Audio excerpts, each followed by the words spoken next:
By now you may have seen some of the images and videos from the May Day protest in Puerto Rico this past week.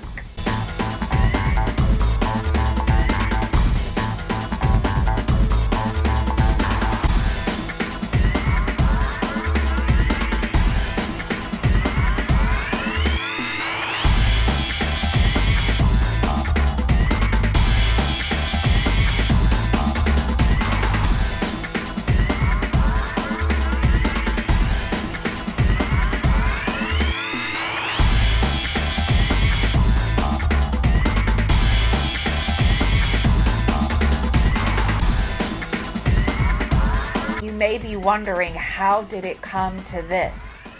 Well, it's complicated.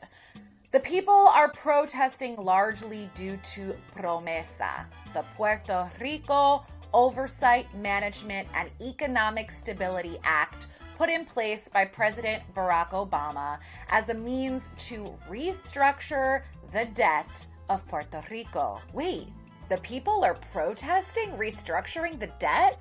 But aren't they in a financial crisis? Yes. And we like Barack Obama. Yes. And didn't Lin-Manuel Miranda go in front of Congress and beg for this bill to be passed? And what we really need is help. And what we really need is help from Congress. This is not a bipartisan issue. This is not a Republican issue. This is not a Democratic issue. What we need is the ability to restructure and get Puerto Rico out of the hole it's in. Yes. But like I said, it's complicated. First off, why is Puerto Rico in a financial crisis? Well, largely due to Puerto Rico's essentially colonial status with the United States of America, that gives it lots of tax exemptions, which make it very appealing to American investors to keep dumping money in, even though they know Puerto Ricans can't really pay it back. So in comes the federal government to take control of the situation by creating an oversight board appointed by the president. A president that the Puerto Rican people do not have a right to vote for. There's that pesky colonial status again. But here we are with PROMESA, here to restructure the debt. So wouldn't you think step one would be, how did this happen in the first place? Let's do an audit. But no! The wealthy and corrupt local politicians of Puerto Rico have yet to be audited for getting their island into a $72 billion debt. However, here's what PROMESA has done. Cut healthcare, raise the sales tax to 11%, close public schools, over 300 of them, cut workers' pensions, cut $200 million from the budget of the University of Puerto Rico, but double tuition and lower the minimum wage for workers under 25 to $4.25 an hour. Meanwhile, due to the Jones Act, another federal act implemented by the United States of America, there's that colonial status again, everything going to Puerto Rico that is to be imported or exported has to be on an American ship through American soil, which brings all imported goods, groceries and medicine, hugely inflated prices that are almost twice as much as what we pay here on the mainland.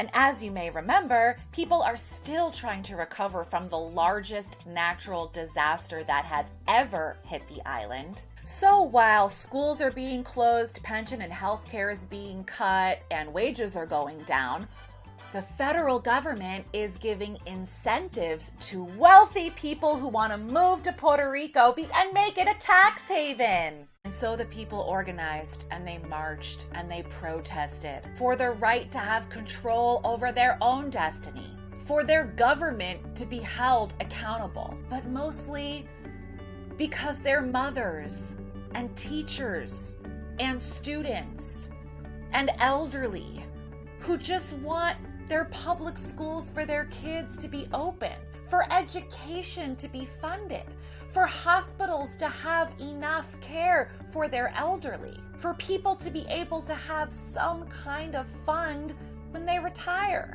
and for the young people to have a living wage so that they can stay on the island and rebuild the economy. instead of having to just flee and go live in the United States. Whoa, okay, we get it. The colonial status isn't working. So why doesn't Puerto Rico just become a state?